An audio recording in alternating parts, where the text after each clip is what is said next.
नमस्कार दोस्तों, आज मैं आपको बताऊंगा कि आप अपनी दुकान की सेल 10 गुना कैसे बढ़ाएंगे। कुछ तरीके हैं, क्योंकि मैं जो बिजनेस करता हूं, काफी लोग मुझे पूछने आते हैं कि सर आपका काम बहुत अच्छा है, आप क्या करते हैं, किस तरह से माल बेचते हैं, या कस्टमर कहां से आते हैं, या बहुत पहले से आपसे जुड़े हुए हैं, आप पुराने हैं, ऐसी बातें करते हैं। आपको भी एक ऐसा तरीका बताऊंगा जिससे आप अपनी दुकान की सेल 10 गुना ज्यादा कर सकते हैं। और 10 गुना तो मैं कह रहा हूं, आप अपनी दुकान की सेल जो तरीका मैं बताने जा रहा हूं, हो सकता है आप 30-40 गुना ज्यादा कर लें।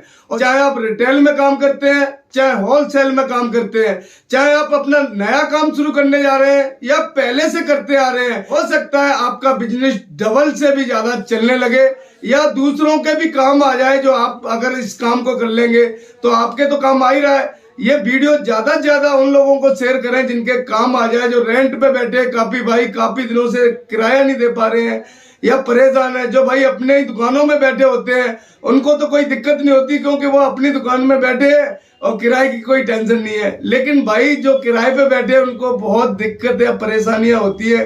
तो आज सारी बातें इसी बारे में करूंगा। और अगर मेरे चैनल पे पहली बार आए तो चैनल को सब्सक्राइब कर लें, क्योंकि जो नई नई वीडियो बिजनेस की जानकारी आपको देता हूं वो सबसे पहले आपको मिलती रहे। और मैं सुनील राठौर, सुंदर स्वीट से। दोस्तों, आप मार्केट के अंदर जाते हैं, आपने देखा होगा फास्ट फूड की दुकान है, आज उसने फास्ट फूड की दुकान पे गया, कल भी उसी के पास जा रहा है और परसों भी उसी के पास जाएगा। ऐसे ही राशन की दुकान है, जिस दुकान से आप राशन लेते हो, आपने देखा होगा उसी दुकान पे दोबारा फिर राशन लेने वहीं पे जाते हैं। कस्टमर एक ही दुकान पर ज्यादा जाना पसंद करता है। कस्टमर जो है इधर उधर भटकना नहीं चाहता। कस्टमर मार्केट के अंदर बहुत है ऐसे, आपको देखे होंगे रिपीट कस्टमर। एग्जांपल देता हूं कि कस्टमर आपकी शॉप पर जा रहा है, आप क्या कर रहे हैं कि आपने व्यवहार अच्छा दिया, जी आइए, वेलकम, या और भी रिस्पेक्ट दे दी कस्टमर को, तो वो कहता है इसका नेचर अच्छा है। देखो, प्रोडक्ट्स में दम है आपके में, लेकिन व्यवहार आपका अच्छा नहीं है या रेट बिल्कुल अच्छे है, व्यवहार सही नहीं है, तो कस्टमर आपकी दुकान पर कभी नहीं आएगा। एक कस्टमर आपकी दुकान पर आता है, 100 का नोट दिया उसने, आप कह रहे हैं नहीं भाई खुले दे, खुले नहीं है, अकड़ में बात कर रहे हैं, सामान ले दिया आपने पैक करके, ये ले भाई रख दिया। अरे रिस्पेक्ट दो कस्टमर को, इज्जत दो। यानी कस्टमर नया हो या पुराना, हर कस्टमर चाहता है कि पैसे के साथ साथ रिस्पेक्ट भी मिलनी चाहिए, वेलकम अच्छा होना चाहिए। कस्टमर आ रहा है, आप खड़े हैं, कोई इग्नोर कर रहे हैं, कोई ध्यान नहीं दे रहे हैं, तो ऐसा नहीं है। कस्टमर को रिस्पेक्ट नहीं देंगे तो कस्टमर बिल्कुल नहीं आएगा आपके पास। चाहे कितना भी आप बढ़िया प्रोडक्ट्स बेच लें, चाहे कितना भी सस्ता बेच लें, आपका अगर प्रोडक्ट्स में कितना भी दम होगा, लेकिन कस्टमर आप व्यवहार आपका अच्छा नहीं है तो कस्टमर आपकी शॉप पर कभी नहीं आएगा और दूसरों से भी मना करेगा कि यार वो दुकानदार तो खड़ूस है, वो दुकानदार बेकार है, उसको सभ्यता नहीं है बात करने की, दुकान खोल के बैठा है या उसे घमंड आ गया है। तो आपका व्यवहार अच्छा है तो कस्टमर को चाहे 1 या 2 रुपए महंगा सामान दे दें, कस्टमर दोबारा आएगा। और आपने भी सुना होगा, first impression is the last impression, यानी पहला ही इंप्रेशन। आपकी दुकान पर जो कस्टमर आ रहा है उसको अच्छा व्यवहार मिल जाता है तो कस्टमर आपको छोड़कर कभी नहीं जाएगा, कस्टमर भी आपसे जुड़ा रहना चाहता है। पहला तरीका अच्छी तरह समझ गए होंगे कि व्यवहार आपका अच्छा होना चाहिए, कस्टमर आपके पास रिपीट आएगा यानी जुड़ा रहेगा लॉन्ग टाइम तक। लेकिन जिस दुकान से एक बार लेता है तो बार बार वहीं से लेना पसंद करेगा। अब दूसरा तरीका बताता हूँ, चाहे आपकी दुकान किसी भी तरह की हो, चाहे जो मर्जी प्रोडक्ट्स आप बेचते हैं, चाहे कपड़े की दुकान है, लोगों को पता चलना चाहिए कपड़े की दुकान है। कई बार ऐसा होता है, आपने देखा होगा कि शोरूम बना देते हैं, बहुत जबरदस्त शीशे लगवा देते हैं, अंदर जाके बैठे होते हैं, पता ही नहीं चलता ये कपड़े की दुकान है या कोई प्रॉपर्टी डीलर की ऑफिस है। इस तरीके से काफी दुकानें आपने मार्केट में देखी होंगी और कई दुकानें ऐसी भी देखी होंगी, अपने छोटी सी दुकानें होती हैं लेकिन उन्होंने काफी सारे डम्मी लगाए होते हैं, बाहर कपड़े टांगे होते हैं, यानी बहुत सारे कपड़े।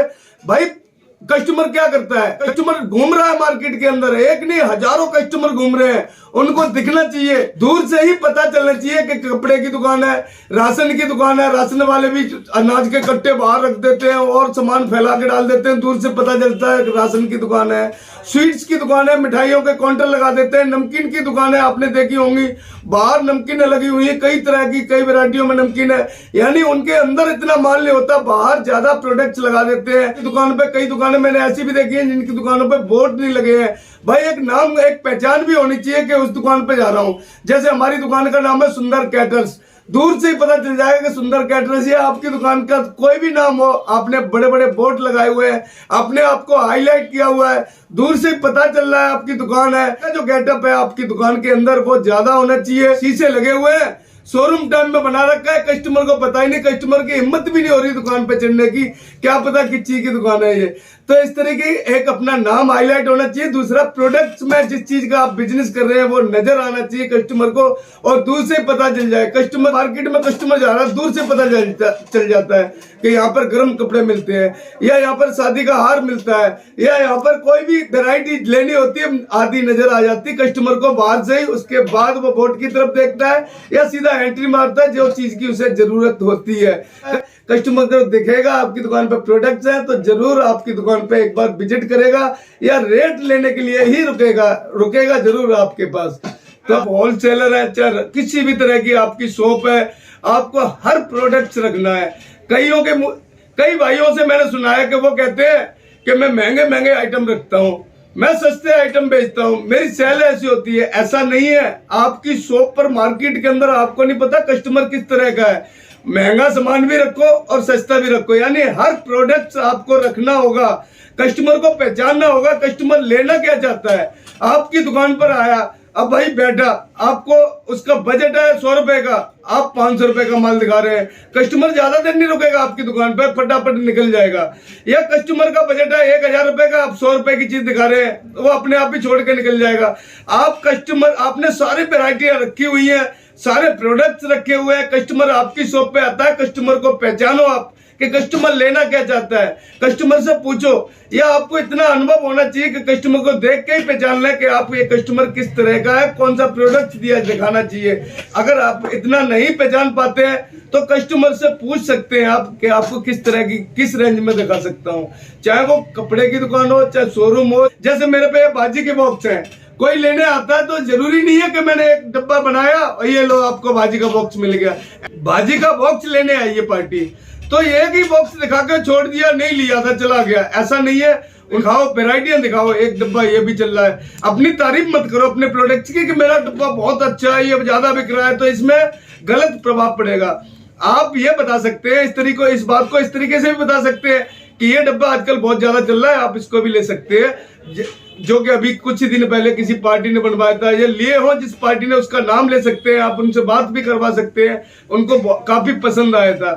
आप एक नहीं 10-20 तरह के बॉक्स रख लें कस्टमर से, या फिर पहले ही पूछ लें कि आपका बजट कितना है, किस रेंज में दिखाना है। तो एक तरीका ये भी है, आपकी सेल 10 गुना, कस्टमर गारंटी देता हूं कि कस्टमर आपकी दुकान से हिलेगा नहीं अगर आपने सारी वेराइटियां रखी हुई है। बिकनी तो वही वैरायटी है जो कस्टमर लेगा, एक ही वैरायटी आपको पता है, कस्टमर को जो पसंद आ जाए वही वैरायटी आपको अच्छी होती है। तो आप पहले सारी वैरायटियां रखें, कस्टमर को समझने की कोशिश करें कि कस्टमर आया किस रेंज में देखना चाहता है। ये नहीं कि कस्टमर आया आपने फटाफट से वही अपना घिसा पिटा आइटम जो भी रखा हुआ है वो दिखा दिया, कस्टमर लेना ही नहीं चाहता है उसे और छोड़ के चला जाएगा। या वो आइटम दिखा दिया, ये महंगा, मैं ब्रांडेड बेच रहा हूँ, और कस्टमर का बजट कम है और वापस चला जाएगा। तो आपको सारी वैरायटियां रखनी है, ये भी तरीका आपको समझ आ गया होगा। चौथा तरीका जो मैं बताने जा रहा हूँ वो भी बहुत जबरदस्त तरीका है। कस्टमर आता है आपकी शॉप पर, उसे समझ आ जाता है ये बॉक्स पैक कर दो। जैसे कि मैंने ये बेचा 250 रुपए का बॉक्स, उन्होंने यस कर दिया, डील हो गई, आपका पक्का हो गया। लेकिन इसके साथ कैरी बैग आते हैं बढ़िया बढ़िया सुंदर सुंदर, तो उसे और दिखाएंगे 4 वैरायटी, ये तो बिकेगी आपका। उसके अलावा अपने बैग दिखा दिए कि ये बैग में डाल के लेंगे, इस बॉक्स को खूबसूरत बनाएगा और जिसको भी आप देंगे बहुत ही प्यारा लगेगा। इस तरीके से आप क्या है, जिस पर कोई पैंट लेने आता है जीन्स की, जीन्स ले ली उसने, अब जीन्स की पैंट लेने के बाद आप कहेंगे शर्ट को इसके ऊपर डालेंगे तो बहुत ही अच्छी लगेगी, ये बेल्ट लगाएंगे तो ये ज्यादा अच्छा लगेगा। यानी अलग से सेल, वो कस्टमर आया था पैंट लेने, लेकिन आपने एक शर्ट और उसको बेच दी। यानी 100 कस्टमर आपकी शॉप पर आए, 100 कस्टमरों में से 10 कस्टमरों ने भी इस तरीके से सामान ले लिया, अलग से आपने सेल को बढ़ा दिया, यानी सेल आपकी बढ़ रही है ना, सेल 10 गुना ज्यादा क्या 50 गुना ज्यादा हो जाएगी। और आपका व्यवहार जो है बहुत ही सुपर होना चाहिए। बार बार कह रहा हूं, चाहे आप फ्री में सामान बेच रहे हो, लेकिन आपका व्यवहार अच्छा नहीं है तो कस्टमर आपकी शॉप पर कभी नहीं आएगा। ये 4 तरीका आपको अच्छी तरह समझ में आ गए होंगे। 5वां तरीका मैं बताने जा रहा हूं आपको, वो भी आप ध्यान से सुन ले। जैसे कि मेरे पास कोई कस्टमर आता है, उसका बजट था 300 रुपए का। अब 300 रुपए का सामान मैंने उनको दे दिया, दिखा दिया, लेकिन मेरे पास 700 रुपए वाला भी डब्बा था, 500 वाला भी बॉक्स था और 400 रुपए वाला भी बॉक्स है। जब पार्टी 300 रुपए खर्च कर रही है तो क्या कहूंगा मैं, ये 300 रुपए जैसे आप खर्च कर रहे हैं, अगर 50 रुपए और खर्च कर ले तो 350 रुपए में ये सुपर क्वालिटी मिल जाएगी। आप अपनी एक यूनिक चीज अलग से रखें। बजट 300 का था पार्टी का, लेकिन 350 रुपए में आपने कोई बढ़िया चीज दिखा दी तो वो फटाफट ले लेगा। जैसे कि 400 रुपए की जीन्स लेने जाते हैं, अब वो दिखाते हैं 500 रुपए की जीन्स ले ले, ये स्ट्रेचेबल है, कंफर्टेबल है, ये बढ़िया जीन्स है। वो सोचेगा जब 400 रुपए में खर्च कर रहा हूं तो 100 रुपए और लगेंगे, 500 में ये कंफर्टेबल जीन्स आ जाएगी। यानी सेल को आपने फिर दोबारा बढ़ा लिया, आपका ही फायदा हुआ ना। सेल बढ़ा लिया, यानी अब सेलिंग को डबल कर लिया आपने, बढ़ा लिया। इस तरीके के कस्टमर आपकी शॉप पर अगर 10 कस्टमरों को भी आपने अटेंड कर लिया तो 1000 रुपए आपने एक्स्ट्रा सेल के अंदर से, आपकी सेल कुछ भी आ रही हो लेकिन सेल आपने बढ़ा लिया अपनी सेल।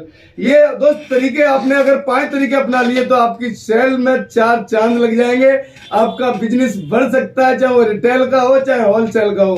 दोस्तों उम्मीद करता हूं जानकारी आपको अच्छी लगी होगी। अगर अच्छी लगी हो तो वीडियो को लाइक कर दें और चैनल पे अगर पहली बार आए हैं तो चैनल को सब्सक्राइब कर लें, क्योंकि सब्सक्राइब करने का कोई पैसा भी नहीं लगता है और जो बिजनेस की नई नई जानकारियां आपको मिलती है वो सबसे पहले आपको मिलती रहेंगी। ये ज्यादा से ज्यादा शेयर करें ताकि आपके काम ना आए, लेकिन जो भाई इसका काम कर रहे हैं, जो बिजनेस कर रहे हैं, उनकी हेल्प हो सके तो इस वीडियो को ज्यादा से ज्यादा शेयर करें। और मैं बिजनेस से रिलेटेड हेल्पफुल कंटेंट में आपके लिए हमेशा ले आता रहता हूं। मैं मिलता हूं एक नेक्स्ट वीडियो में नए टॉपिक के साथ, तब तक के लिए जय हिंद, जय भारत।